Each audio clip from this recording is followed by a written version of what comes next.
ونصلي ونسلم على رسوله الكريم اما بعد فاعوذ بالله من الشيطان الرجيم بسم الله الرحمن الرحيم قال الله تبارك وتعالى في القرآن المجيد والفرقان الحميد لقد كان لكم في رسول الله أسوة حسنة صدق الله العلي العظيم وبلغنا رسوله النبي الأمين المتين الكريم ونحن على ذلك لمن الشاهدين والشاكرين والحمد لله رب العالمين بندے پروردگارم امت احمد نبی دوست دار چار یارم تابع اولاد علی مذہب حنفیہ دارم ملت حضرت خلیل خاک پائے غوث اعظم زیر سایہ ہر ولی صدیق عکس حسن کمال محمد فاروق ذل جاہو جلال محمد عثمان ضیاء شم جمال محمد سبحان اللہ حیدر بہار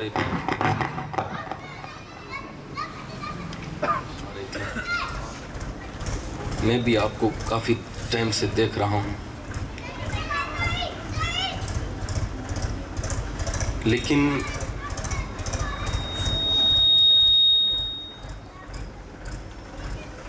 اس دور کے اندر چونکہ یہ پرفتن دور ہے، اس دور کے اللہ کے رسول نے مذمت فرمائی ہے، ہم جو ہے نا اس دور میں جی رہے ہیں، تو جن حضرات کا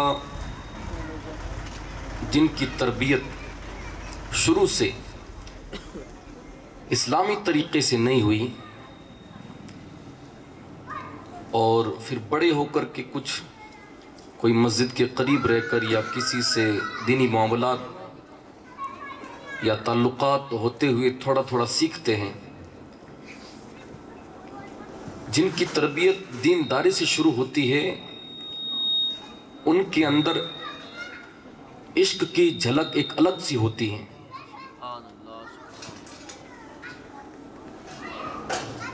نعت خوانی، قرآن شریف کا پڑھنا، بیانات کا سننا، اس کے لیے بھی اللہ سے توفیق مانگنی چاہیے کہ اللہ تعالیٰ ویسا دل ہمارا کر دے کہ ہم کو یہ چیزیں اچھی لگنے لگے، ورنہ یہ انسان کی فطرت ہے کہ شیطان اس کو جو ہے دوسری طرف توجہ دلاتا ہے اور ان چیزوں کی طرف توجہ نہیں دلاتا۔ ایک بزرگ کی بارگاہ میں ایک شخص حاضر ہوا، عرض کیا کہ حضرت کیا وجہ ہے کہ لوگ محفلوں کے اندر سست بیٹھے رہتے ہیں اور ڈی جے ڈانس اور گانوں کی پارٹیوں کے اندر ان کے کھڑے کھڑے پیر نہیں تھکتے، کیا وجہ ہے اس کی؟ پروگرام ہوتا ہے، تقاریر ہوتی ہے، محفل میلاد ہوتی ہے، ثنا خوانی ہوتی ہے، وہ لوگ بیٹھے بیٹھے سست پڑ جاتے ہیں اور کئی تو نیند لینے لگ جاتے ہیں، لیکن یہ کون سی چیز ہے انسان کے اندر کہ وہی انسان اگر روڈ پر کھڑے ہو کر کے ڈی جے ڈانس دیکھتا ہے تو اس میں گھنٹوں نکل جاتے ہیں اور اس کے پاؤں تک نہیں تھکتے، اس کو سستی نہیں آتی۔ تو آپ فرمانے لگے کہ تمہیں معلوم نہیں، جب انسان لہو و لعب کے اندر گم ہو کر کے گانوں کو باجوں کو سنتا ہے تو اس وقت وہ کانٹوں پر ہوا کرتا ہے، اور آپ کو معلوم ہونا چاہیے کانٹوں پر انسان کو کبھی نیند نہیں آتی، اور جب کوئی محفل میلاد میں ہوتا ہے، ثنا خوانی کی محفل میں ہوتا ہے، حضور کی نعت سن رہا ہوتا ہے، حضور کی حدیث پاک سن رہا ہوتا ہے، تو وہ پھولوں کی سیج پر ہوتا ہے، اس لیے اس کو سستی آ جاتی ہے۔ تو آپ جو ہے نا پھولوں کی سیج پہ بیٹھے تو سستی اتنی پہ نہ لے کہ زبان سے سبحان اللہ کی آواز بھی نہ نکلے، پوری محفل گزر گئی، ذرا زور سے تو ایک بار تھوڑا پتہ چلے، ایک مرتبہ سبحان اللہ کی آواز کہنا چاہیے۔ جب بندہ بار بار سبحان اللہ کہتا ہے نا، ہمارے نجات کا ذریعہ کون سا عمل اور کون سا لفظ بن جائے ہمارے لیے ہم کو کوئی خبر نہیں۔ جب انسان سبحان اللہ کی رٹ لگاتا ہے تو اللہ تبارک و تعالیٰ فرشتوں سے کہتا ہے اے فرشتوں تم گواہ رہنا یہ کب سے مجھے کہہ رہا ہے اللہ پاک ہے اللہ پاک ہے، تو میں نے اس کو تمام گناہوں سے پاک کر دیا ہے۔ سبحان اللہ سبحان اللہ۔ وہ سوز، وہ گداز، وہ عشق، وہ محبت ختم ہو گئی، بالکل ختم ہو گئی۔ علامہ شاعر مشرق کہتے ہیں مسلمان آ فقیر کج کلا ہے رمید السینہ او سوز آہے دلش نالت چرا نالت ندانت نگاہ یا رسول اللہ نگاہ۔ وہ فرماتے ہیں یا رسول اللہ مسلمان کا دل بالکل دنیا کے اندر گم ہو چکا ہے، یہ دنیا کے اندر ایسا گم ہو چکا ہے کہ اس کو کسی چیز کی خبر نہیں ہے۔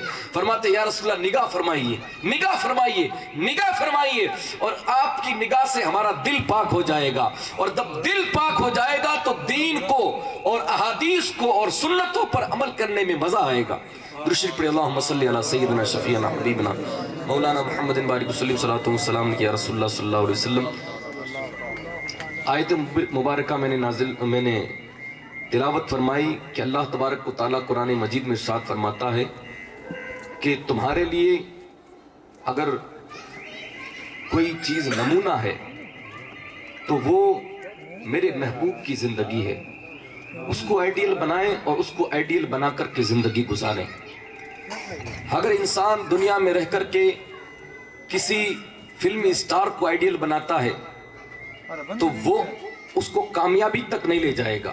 کوئی اگر کسی کامیاب نہیں ہوگا، اگر کوئی کسی کے کپڑوں کو دیکھ کر کے اس کو آئیڈیل بناتا ہے تو وہ اس سے کامیاب نہیں ہوگا۔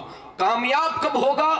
اللہ تبارک و تعالیٰ نے فرمایا اگر تم کو کامیاب ہونا ہے تو میرے حبیب کی زندگی کو آئیڈیل بناؤ۔ ہاں اگر تم کو حسن والوں سے محبت ہے تو دیکھو آؤ جیسے میرا محبوب حسین ہے ویسے دنیا میں کوئی حسین نہیں۔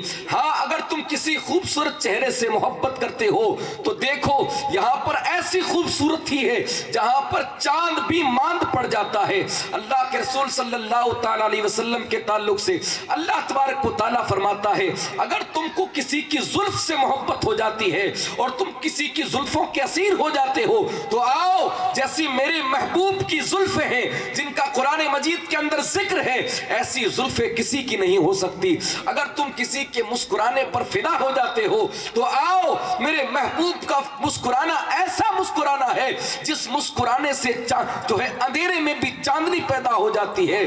اگر تم کو کسی سے کسی کے چلنے سے کسی کے بولنے سے محبت ہو جاتی ہے کسی کی باتیں اچھی لگتی ہے تو آؤ میرا حبیب ایسے بولتا ہے دنیا میں کوئی ایسے نہیں بولتا، جب وہ بولتا ہے تو لبوں سے پھول جھڑا کرتے ہیں۔ ان سے محبت کرو، ان کے کردار کو اپناؤ، ان کو آئیڈیل بناؤ تو پھر ہوگا کیا دنیا میں بھی کامیاب ہو جاؤ گے اور آخرت میں بھی کامیاب ہو جاؤ گے۔ پھر ہم صحابہ کی زندگی کو دیکھیں، تابعین کی زندگی کو دیکھیں، اولیاء کرام کی زندگی کو دیکھیں، بڑے پیسے والے آئے، بڑے جو ہے باڈی والے آئے، بڑی طاقت والے آئے، سارے دنیا سے چلے گئے، کوئی جا کر کے قبر پر کھڑا نہیں ہوتا، اور وہ فقیر جنہوں نے فقیری کے اندر بادشاہی کی اور ایسی زندگی گزاری لوگ ان کے مزار پر لاکھوں بھیڑ نظر آتی ہے اور آج تک ان کو سالوں سال لوگ یاد کرتے ہیں۔ وجہ کیا ہے کہ محمد سے وفا تو نے تو ہم تیرے ہیں، یہ جہاں چیز ہے کیا لوح و قلم تیرے ہیں۔ جب حضور سے وفا ہو جائے گی، حضور سے محبت ہو جائے گی تو پھر یہ ہوگا کہ اللہ تعالیٰ فرماتا ہے دنیا کیا چیز ہے، شہرت کیا چیز ہے، عزت کیا چیز ہے، دولت کیا چیز ہے، میں دنیا کی ساری نعمتیں تیرے قدموں میں لا کر کے ڈال دوں گا، بس شرط یہ ہے کہ تم میرے حبیب کے سچے غلام بن جاؤ، سچے امتی بن جاؤ۔ سیدنا صدیق اکبر کی ذات بظاہر پتلا دبلا بدن اور اتنا پتلا دبلا کہ فرماتے لونگی باندھتے تھے تو وہ پیٹ سے کھسک کر کے ان ہڈیوں کے اندر اٹک جایا کرتی تھی۔ بظاہر ایسا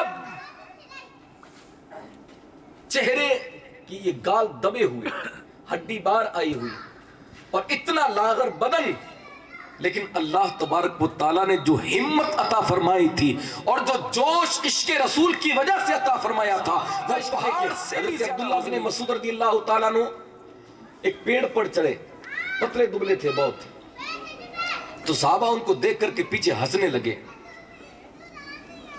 تو حضور نے فرمایا تم ہنستے کیوں ہو؟ فرمایا حضور ان کی پنڈلیوں کو دیکھ کر ہنستے ہیں. اب فرماؤ حضور نے ان کے تعلق سے کیا فرمایا؟ فرمایا تم ان کی پنڈلیوں کو دیکھ کر کے ہنستے ہو کہ ان کی چھوٹی چھوٹی پنڈلیاں ہیں, یہ تو تم کو دکھ رہی ہے, لیکن ان کا وزن اللہ تبارک و تعالیٰ کے نزدیک احد پہاڑ سے بھی زیادہ وزنی ہے. جیسی بات ہے ویسی سبحان اللہ نہیں کیا آپ نے. احد پہاڑ 3 میل ہے, 3 میل ہے, اور اس کا وزن کائنات کی کوئی مشین نہیں کر سکتی. ان پنڈلیوں کا وزن اللہ کے رسول نے احد پہاڑ کے برابر فرمایا. فرمایا کیا سمجھتے ہو تم میرے غلاموں کو؟ تم جو ہے ایک پہاڑ سونے کا خرچ کرو اور میرا غلام ایک مٹھی جو خرچ کرے, وہ تمہارے سونے کا پہاڑ میرے غلام کے مٹھی برابر جو کے برابر نہیں ہو سکتا. کیوں کی محمد سے وفا تو نے تو ہم تیرے ہیں, کی محمد سے وفا. حضرت صحابہ کی باتیں سنا. حضرت درار بن ازر رضی اللہ تعالیٰ نے جنگ کے اندر جنگ لڑتے لڑتے لڑتے لڑتے لڑتے لڑتے وہ گھوڑا تھک گیا. گھوڑا جب تھک گیا تو وہ سست پڑ گیا. میں یہ باتیں اس لیے سنا رہا ہوں کہ تمہارا دولہا ہے نا, یہ ایک طریقے کا مجاہد ہے. اے سبحان اللہ, مجھے بہت اچھا لگتا ہے, خوشی ہوتی ہے ان کو دیکھ کر. حقیقت میں انہی کی اسے سنا رہا ہوں اور سنانا چاہیے, کیونکہ کنڈیشن ہی ایسی ہو رہی ہے. ہم لوگ ڈر رہے پریشان ہوتے ہیں. یاد ہے کہ صحابہ کیا وہ ویسے تھے نا, سنا کرتے تھے. حضرت درار بن ابزر گھوڑا دوڑاتے دوڑاتے دوڑاتے دوڑاتے میدان کے اندر تھک گیا. گھوڑا اتنا تھک گیا کہ آپ کو دشمنوں نے گھیر لیا. دشمنوں نے گھیرا تو اپنے کہا کہ اب تو میں جو ہے گھیرے میں آ گیا ہوں اور کہیں ایسا نہ ہو کہ یہ مجھ پر حملہ کر دے. آپ نے جا کر کے گھوڑے کے کان کو پکڑا اور کان میں ایک بات کہی اور گھوڑا اس سے اچھل پڑا. صحابہ نے کہا کہ تم نے کان میں ایسا کیا کہہ دیا تھا, یہ جانور ہو کر کے اچھل پڑا. آپ نے فرمایا کہ میں نے کوئی ایسی بات نہیں کہی. جب یہ سست پڑ گیا اور دھیرے چلنے لگا, کافروں نے مجھ پر حملہ کرنے لگے, تو میں نے جا کر اس کے کان کے اندر کہا اگر تو سست پڑ گیا اور مجھے کافروں نے پکڑ لیا, دشمنوں کے میں گھیرے میں آ گیا, تو میں تیری شکایت رسول اللہ سے کر دوں گا. بس گھوڑے نے یہ سنا, اچھال ماری اور میدان کے اندر آ گیا. سارے دن جو گھوڑا جو ہے جنگ کرتے کرتے تھک گیا تھا, حضور کا نام آیا, گھوڑے کے اندر جوش پیدا ہو گیا. ویسے غلام تھے تو جانور بھی سنا کرتے تھے, ویسے غلام تھے تو ان کی باتیں جانور بھی سنتے تھے. اب یہاں جو ہے پوری رات بھی اگر کہا جائے تو ان کے سمجھ نہیں آتی, کوئی نیند لے رہا, پریشانی ہو رہی ہے, حضرت کیا کر رہے ہیں, پتہ نہیں کب تک کھینچیں گے. کیونکہ اللہ تعالیٰ نے دل اتنا سخت کر دیا ہے انسان کا گناہوں کی وجہ سے. حقیقت ہے یہ, حقیقت ہے. ہم پورے سال قرآن اٹھا کر نہیں دیکھتے. ہم گانے تو پتہ نہیں دن میں یا کتنی بار سن لیتے ہیں, لیکن ہم نعتیں کبھی دل سے نہیں سنتے, قرآن کبھی دل سے نہیں سنتے. ہماری دل کی سختی کی وجہ یہ ہے. کیا وجہ ہے کہ ہزاروں تقریریں ہوتی ہیں نا, کیوں لوگ نہیں سدھر رہے؟ جمعے میں تقریر نہیں ہوتی, بڑے بڑے علماء, آل رسول, سید, بزرگ, اولیاء جو زندہ ہیں ولی کی شکل میں, وہ آ کر کے تم کو باتیں نہیں بتاتے. کیوں تبدیل نہیں ہوتی زندگی؟ کیوں گناہوں میں لت پت ہو کر کے انسان زندگی گزار رہا ہے؟ سخت پڑ چکا ہے. اللہ کے رسول نے فرمایا جس کا گناہ کر کر کے دل سخت ہو جاتا ہے نا, پھر نہ وہ ہدایت کو لیتا ہے اور نہ ہدایت دیتا ہے. یہ کنڈیشن ہو جاتی ہے.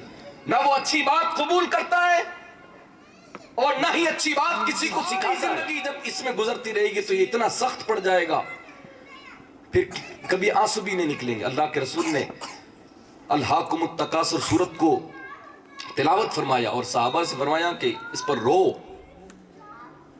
صحابہ کہنے لگے یا رسول اللہ روئیں تو رونا نہیں آتا. فرمایا کہ رونے جیسی شکل بناؤ. ہم نے کبھی اللہ کے بارگاہ میں رونے جیسی شکل بنائی؟ دنیا کے سامنے مانگتے پھرتے, پریشان ہوتے, در بدر ہاتھ پھیلاتے, روتے, غریبی کا احساس دلاتے ہیں, لیکن یہی جسم لے کر کے اگر اللہ کی بارگاہ میں چلے جاتے, وہاں تڑپ کر کے رو لیتے, تڑپ کر کے مانگ لیتے, تو پھر وہ ساری دنیا سے بے نیاز کر دیتا اور وہ وہاں سے خزانہ من حیث لا یحتسب عطا کرتا جہاں سے تم کو گمان بھی نہیں گزرتا، وہاں سے رزق عطا کرتا۔ انسان کے دل کی سختی کی وجہ یہ ہے دل کے اندر کیا کنڈیشن ہو رہی ہے، ہم کو اس کا احساس نہیں ہے۔ پہلے ایسا نہیں جو اس دور میں ہے، ایک مسلمان پر کوئی اگر تلوار اٹھاتا یا کسی جگہ کے مسلمانوں کو پریشان کیا جاتا سارے اکٹھے ہو کر پہنچ جاتے تھے۔ لیکن آج کیا احساس ہے، ہم کو کیا احساس ہے؟ ہم یہاں جلسوں میں کرسیوں پر بیٹھ کر قرآن اور نعت نہیں سنتے، اور وہاں چھوٹے چھوٹے بچے اپنے گھر کے ملبے پر بیٹھ کر کے قرآن کی تلاوت کرتے ہوئے نظر آ رہے ہیں۔ تربیت تو ان کی ہے نا، ایمان والے تو وہ ہیں، وہ مائیں، وہ بہنیں۔ یہ ہمارے یہاں تو 2-4 مسئلہ ہو جاتے، یہ سب رونے ہی بیٹھ جائیں، ان کو سمجھا بھی کوئی سمجھا بھی نہیں سکتا۔ یہ کنڈیشن ہے عورتوں کی، اور وہاں سارا کچھ تباہ ہو گیا۔ لیکن عورتوں سے انٹرویو لے رہے تو عورتیں کہتی اللہ جس حال میں رکھے اس حال میں ہم خوش ہیں۔ بتائیں ایمان ان کا مضبوط ہے یا ہمارا؟ مسلمان حقیقتاً وہ ہے یا ہماری زندگی مسلمانوں کی طرح گزر رہی ہے؟ ایک صورت کسی بچے کو یاد نہیں، گانا یاد ہے، ہیروئن کے نام یاد ہے، ہیرو کے نام یاد ہے، کھلاڑیوں کے نام یاد ہے۔ تربیت اچھی کرو، ورنہ آنے والے وقت کے اندر آپ اس گمان میں نہ رہنا قبروں میں سڑتے رہیں گے، کوئی آ کر کے دیکھے گا نہیں۔ یہ تو ویسے بھی دنیا کے اندر مگن ہو جائیں گے۔ ماں باپ اپنی زندگی کو ایسے گزارے کہ پیچھے سے بچہ دیکھے کہ یار ماں میری سجدہ کر رہی ہے، باپ میرا مسجد جاتا ہے، یعنی نماز پڑھنا ضروری ہے یا فرض ہے۔ ہم جب سوتے پڑے رہیں گے تو پیچھے بچوں کا کیا حال ہوگا؟ اس کے اندر نماز کا احساس پیدا ہوگا؟ کبھی نہیں پیدا ہوگا۔ ہم جس طریقے سے ہماری رات دن گزارتے ہیں ہمارے بچوں کے سامنے، اور وہ تو امام صاحب سے بعد میں سیکھے گا، ماں اور باپ سے پہلے سیکھے گا۔ یہ جو ہماری زندگی گزر رہی ہے ایک طریقے سے سمجھا جائے تو فضول ہے، کوئی مقصد نہیں ہے، اور نہ اس سے دین کا کوئی تعلق ہے۔ خدا کے لیے اپنی زندگیوں کو واپس موڑ کر کے اس طرف لے کر کے آئے جس طرف حضور نے ہم کو 1400 سال پہلے لگایا تھا۔ صحابہ کرام کی زندگی کو دیکھو، بزرگان دین کی زندگی کو دیکھو، احساس ختم ہو چکا، دل جو تڑپتا تھا وہ تڑپنا ختم ہو چکا۔ یہ حضور کی محفل ہے نا، اس کے آداب اگر ہم آپ کو بتائیں تو آپ کے رونگٹے کھڑے ہو جائیں گے کہ حضور کا جہاں ذکر ہو اس کا ادب کیسا کرنا چاہیے، جہاں حضور کی آل کا ذکر ہو اس کا ادب کرنا چاہیے کیسے چاہیے، جہاں سرکار کا نام کیسا نام ہے۔ امام بوصیری فرماتے ہیں کہ اللہ تبارک و تعالیٰ نے حضور کو 70,000 پردوں کے ساتھ دنیا کے اندر بھیجا۔ اگر اللہ تبارک و تعالیٰ اپنے حبیب کو حجاب سارے ہٹا کر کے بھیجتا تو یہ معاملہ ہوتا کہ اگر سوکھی ہڈی کو اٹھا کر کے اس پر سرکار کا نام لیا جاتا تو وہ ہڈی زندہ ہو کر کے چلنے لگ جاتی۔ یہ شان ہے میرے آقا کی، اور یا کوئی عطا پتہ نہیں ہے۔ ان ساری چیزوں کو، ان روایات کو ختم کیا جائے۔ ہم مسلمان ہیں، اللہ کا شکر ہے ہم کو ایمان والا اللہ تعالیٰ نے بنایا ہے۔ یہ دنیا کی زندگی ہے نا، پتہ نہیں کہاں کیا لگ جائے، وہ پھر جو ہوتا ہے وہ پھر تھا ہو جاتا ہے۔ ہاں بھی صبح تو تھا لیکن اب کہاں، اب وہ جنازے کے اندر سو رہا ہے۔ یہ اتنا وقت لگتا ہے انسان کا، ساری دولتیں، ساری جو ہے عزتیں، ساری طاقتیں اس کی ایک طرف رکھی رہتی ہے۔ اب جو ہے وہ کیا تھا یہ نہیں کہا جاتا، اب وہ جو پڑا ہے نا بستر جو جنازے کے اندر، بس وہی اس کی کنڈیشن ہے۔ اعمال اچھے ہیں تو سبحان اللہ، اعمال اچھے نہیں ہیں تو پھر قبر آپ کو جو ہے دیکھتی نہیں کہ آپ کا دنیا کے اندر کیا مرتبہ تھا، دنیا کے اندر کیا پرسنالٹی تھی آپ کی، دنیا کے اندر آپ کیسی زندگی گزارتے تھے۔ قبر کو کوئی لینا دینا نہیں ہے۔ آپ کے کپڑے کتنے مہنگے تھے، آپ کے سوٹ بوٹ کیا تھے، آپ کیسی شاہانہ زندگی گزارتے تھے، کوئی لینا دینا نہیں۔ وہ کہتی ہے کہ جو بھی آئے تو اچھا اعمال لے کر کے آئے، اعمال اچھے ہوں گے تو میں روشن ہو جاؤں گی، اعمال اگر اچھے نہیں ہوں گے تو میں اس کی پسلیاں توڑ کر کے ادھر سے ادھر کر دوں گی۔ خوف رکھ کر کے زندگی گزارے کم سے کم۔ سارا ہی کچھ لوگوں نے پیسوں کو سمجھ لیا، سارا ہی کچھ لوگوں نے عزت کو سمجھ لیا، سارا ہی کچھ اسی چھوٹی سی دنیا کو سمجھ لیا کہ بس یہی ہے، بس یہی ہے، بس یہی ہے۔ اگر کوئی نیک کام کرتا ہے تو لوگوں کے لیے یہ کیا کہے گا وہ کیا کہے گا، نماز پڑھتے ہیں تو اس کے دور کی کنڈیشن یہ ہے کہ یہ کیا کہے گا فلاں کیا کہے گا، جمعے کے دن بھی اگر بھاگ کے جاتے ہیں تو پاس والا کہے گا یار جمعہ بھی نہیں پڑھتا ہے، چلو یار جمعہ تو کم سے کم پڑھ لیں، اور بھی کوئی نیک کام کرتے ہیں کیا فرمایا ہے، کبھی یہ نہیں سوچا کہ اللہ نے کیا فرمایا ہے، اللہ اور اس کے رسول کے لیے عمل کروں، کبھی یہ ذہن میں بھی نہیں آیا انسان کے، اور وہ ساری 70 سال کی زندگی گزر گئی، اٹھا کر کے لوگوں نے اس قبر کے گڑھے میں ڈال دیا۔ جن پلٹوں کے لیے جھگڑتے تھے، جن کے لیے تلواریں نکلتی تھی، جن کے لیے لٹھ نکلتے تھے، ایک دوسرے کو مارنے کے لیے، تاڑنے کے لیے، کاٹنے کے لیے تیار ہوتے تھے، کہاں گئے؟ کوئی کام نہیں آیا، کوئی کام نہیں آیا، سارا دھرا کا دھرا رہ گیا۔ یہ خوشیاں اللہ تعالیٰ نے عطا کی تو ہم ایمان والے، اللہ ہم کو خوشی عطا کرتا ہے پھر بھی ہم اس کو یاد کرتے ہیں، ہاں، اور ہم کو غم بھی ہوتا ہے تو پھر ہم روتے ہوتے نہیں، ہم پھر بھی اسی کو یاد کرتے ہیں۔ یہ محفلیں تو لوگ آج کل مسلمان ہو کر کے ان کو پسند نہیں کرتے، اور کئی حضرات تو ایسے ہیں خدا جانے وہ کیسے مسلمان ہیں، کہتے ہیں یار کیا محفل کراتے ہو، کیا محفل کراتے ہو، کیا ہے ان میں یار، اور ضد کر کے کئی لوگ ڈی جے ڈانس بجواتے ہیں۔ خدا کا خوف کیجئے، گناہوں کے اندر مدد کرنے والا ایسا ہے جیسا اس نے گناہ کیا ہے۔ میری شادی کے اندر میرے دوست آئے جے پور سے، نئے پور سے، ہم کو تو یہ دیکھنا ہے نا کہ اللہ رسول کس میں راضی ہے۔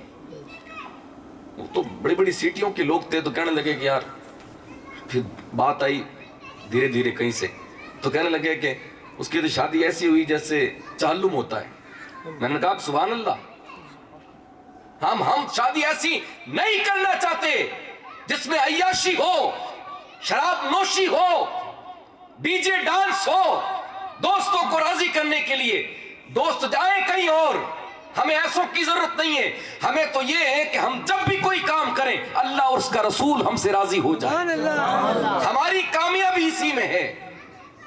پھوفی راضی ہوئی، مامی راضی ہوئی، کاکی راضی، کوئی نہ ہو، یہ ایک جذبہ انسان کے اندر ہونا چاہیے۔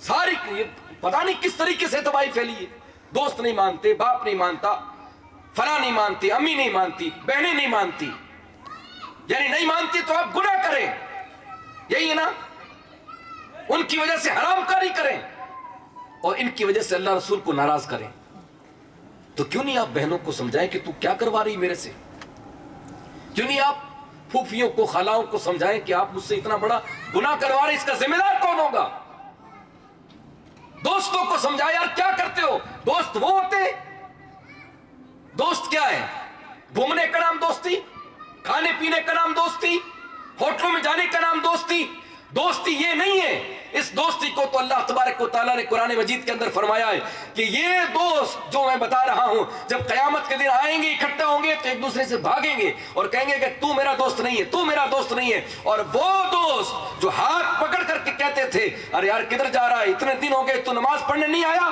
چل نماز پڑھنے چل، اللہ کے رسول فرماتے ہیں وہی دوستی کل قیامت کے دن کام آئے گی، وہی دوستی کام آئے گی، یہ ساری دوستیاں ختم ہو جائے گی، بلکہ ایک دوسرے کے دشمن ہو جائیں گے، ایک دوسرے کے دشمن ہو جائیں گے۔ ساری چیزیں اللہ رسول کے لیے کریں، اللہ رسول کے لیے کریں، خدا کے لیے۔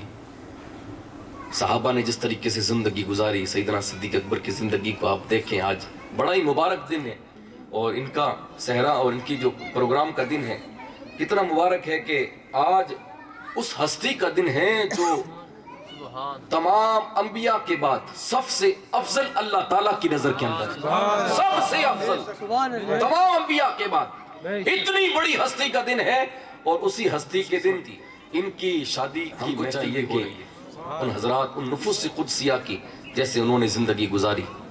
ہاں، حضرت سیدہ عائشہ صدیقہ نے کپڑا پہنا اور کپڑا پہن کر کے گھر میں ادھر ادھر گھومنے لگی اور بار بار کپڑے کو دیکھنے لگی، تو سیدنا صدیق اکبر نے فرمایا بیٹی کیا بات ہے، اس طریقے سے ہمارے یہاں کرتی لڑکیاں، تو شوق ڈال دیا نا ماؤں نے، گھر والوں نے شوق ڈال دیا، 5,000 کا جوڑا، 10,000 کا جوڑا، اور مجھے تو تعجب کی بات ہے شہر میں آ کر کے سنا کہ یہاں لڑکیاں شاپنگ کرتی ہے 1.5 لاکھ 2 لاکھ کی، ہمارے یہاں 1.5 لاکھ میں پوری شادی ہو جاتی ہے، وہ جوڑا جو ہزاروں کے اندر خریدا جاتا ہے، ایک بار پہنا جاتا ہے پھر کبھی پہنا نہیں جاتا.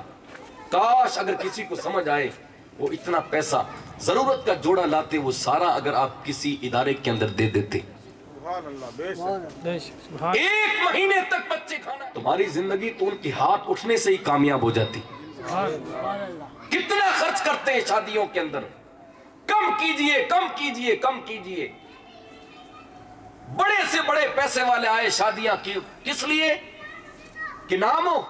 نہ کوئی منڈپ ہے، نہ کوئی لائٹیں لگی ہوئی ہے، نہ کچھ سجا ہوا ہے، بس ایک سادی سی جگہ کے اندر نکاح ہوا. تو وہ نکاح 1400 سال پہلے ہوا تھا، آج بھی اس کو لوگ یاد کر کے اس کا ذکر کیا کرتے ہیں. سبحان اللہ. نکاح تو وہ ہے نا، شادی تو وہ ہے. عیاشیاں کر کے، شرابیں پی کر کے، حرام خوریاں کر کے 2-3 دن نکالنے، زیادہ نہیں 2-3 دن نکالنے. اور لیکن آپ نے یہ نہیں سوچا کہ کہیں یہ 2-3 دن میری پوری زندگی پر بھاری پڑ جائے اور میں اس کا جواب بھی نہ دے سکوں کل قیامت کے دن، کہ یہ خوشی خوشی میں کہاں تک حدیں پار کر رہا ہوں مجھے خبر ہی نہیں ہے. تو سیدہ عائشہ کپڑا پہن کر بار ادھر سے ادھر جاتی اور دیکھتے اپنے کپڑے کو. تو تربیت کیسے فرمائی آپ کے والد نے، حضرت سیدنا ابوبکر صدیق نے بلایا اور بلا کر کے فرمایا کہ بیٹی یہ کیا ہے، تمہیں کپڑے پہن کر کبھی ادھر جاتی ہو کبھی ادھر جاتی ہو کبھی ادھر دیکھتی ہو. تو فرمایا یہ کپڑا مجھے اچھا لگا اس لیے بار بار دیکھتی ہوں. فرمایا کہ یہ دنیا کی زینت ہے، دنیا کی زینت ہے، یہ ہمارے لیے نہیں ہے، ہمارے لیے تو آخرت کی زینت ہے. دنیا کی زینت دنیا والوں کے لیے. جو کوئی نعمت اللہ آپ کو عطا کرے آپ پہنے کھائیں پیئیں سب کچھ کریں، پھر اس کا شکر بھی تو ادا کریں نا. کہیں ایسا نہ ہو کہ ایک مہینہ اگر تھوڑی تنگی آ گئی تو پھر آپ پریشان ہو گئے، تعویذوں کے چکر میں گھومنے لگ گئے اور اللہ سے شکایت کرنے لگ گئے. صحابہ نے ایسی زندگی گزاری ہے کہ کھانا کئی مہینوں تک نہیں ملتا تھا. حضور نے ایسی زندگی گزاری، یہ امت کے لیے تھا، ورنہ تو سونے چاندی کے پہاڑ آپ کے ساتھ چلنے کے لیے تیار تھے. یہ تو امت کے لیے تھا. ایک مہینہ چولہا نہیں جلا ہو گیا پھر بھی شکر ادا کیا اللہ کا. دعا کرتے ہیں تو پیسے کی، ہاتھ اٹھاتے ہیں تو بزنس کے لیے. کبھی اس لیے ہاتھ نہیں اٹھائیں کہ اللہ تعالیٰ مجھے نیک بنا دے، نمازی بنا دے، میرے چہرے پر داڑھی آ جائے، میں گناہوں کو چھوڑ دوں، میں غلط کاموں کو چھوڑ کر کے میں مسجد کا مصلی بن جاؤں. نہیں کوئی نہیں کرتا اس کی دعا. توفیق اللہ سے مانگنی چاہیے. زندگی ہماری جس طریقے سے اس دور میں گزر رہی ہے بڑی بھیانک ہے، اور جو تلوار کے اوپر چلنا نوک، اس طریقے سے ہے ہمارا ایمان. اب اللہ تعالیٰ ہمارے ایمان کی حفاظت کر دے. تو ہم سلام علیکہ یا رسول، سلام علیکہ یا حبیب، سلام علیکہ صلوات اللہ علیکہ. آپ کا تشریف لانا وقت بھی کتنا سہانا، جگمگائی ترانہ یا نبی، سلام علیکہ یا رسول، سلام علیکہ یا حبیب، سلام علیکہ. مشکل کشا ہو یا نبی، سلام علیکہ یا رسول، سلام علیکہ یا حبیب، سلام علیکہ صلوات اللہ علیکہ. وعلى آلك وأصحابك سيدي يا رسول الله صلى الله عليه وسلم. اللهم ربنا آتنا في الدنيا حسنة وفي الآخرة حسنة وقنا عذاب النار. یا الہ العالمین، مولا کریم کریمہ کار سازہ محفل پاک میں قرآن کی تلاوت سے لے کر کے صلاۃ و سلام تک جو کچھ ذکر و اذکار کیا گیا اپنے حبیب کے صدقے تو فعل اسے قبول عطا فرما. اس میں جو غلطی ہو گئی اپنے حبیب پاک صاحب اللہ صلی اللہ علیہ وسلم کے صدقے تو فعل معاف فرما. مولا کریم اس محفل پاک میں جس نے جو کچھ پڑھا اس میں جو عمدن سہون خطأ لفظاً جو بھی غلطی ہو اسے معاف فرما، ہماری خطاؤں کو درگزر فرما. اس محفل پاک کو جس نیت سے سجایا گیا اس میں کامیابی عطا فرما. مولا کریم کل جو عقد ہونے والا ہے، نکاح ہونے والا ہے، مولا کریم اس میں خوب محبتیں، الفتیں، قائم و دائم فرما۔ یا الہ العالمین سنتوں پر عمل کر کے زندگی گزارنے کی توفیق عطا فرما۔ مولا کریم ہم سب کو دنیا سے بے رغبتی عطا فرما، ہم سب کو آخرت سے محبت عطا فرما۔ سیدنا صدیق اکبر رضی اللہ تعالیٰ عنہ کا صدقہ خاص عطا فرما۔ یا الہ العالمین سیدنا صدیق اکبر کی زندگی کے مطابق عمل کرنے کی توفیق عطا فرما۔ مولا کریم ہم سب کو گناہوں سے بچنے کی توفیق عطا فرما، ہم سب کو نماز کا پابند بنا۔ یا الہ العالمین دین متین پر عمل کرنے کی توفیق عطا فرما، ہمارے دلوں میں عشق رسول پیدا فرما، اسلام کی سچی پکی محبت پیدا فرما۔ مولا کریم ہم سب گناہگار ہیں، سیاکار ہیں، بدکار ہیں، ہمارے گناہوں کو معاف فرما، ہماری خطاؤں اللہ و ملائکتہ یصلون علی النبی یا ایہا الذین آمنوا صلوا علیہ وسلموا تسلیما۔ اللہ رب محمد صلی علیہ وسلم نحن عباد محمد صلی علیہ وسلم وصلی اللہ تعالی علی خیر خلقہ ونور عرشہ محمد وآلہ واصحابہ اجمعین برحمتک یا ارحم الراحمین۔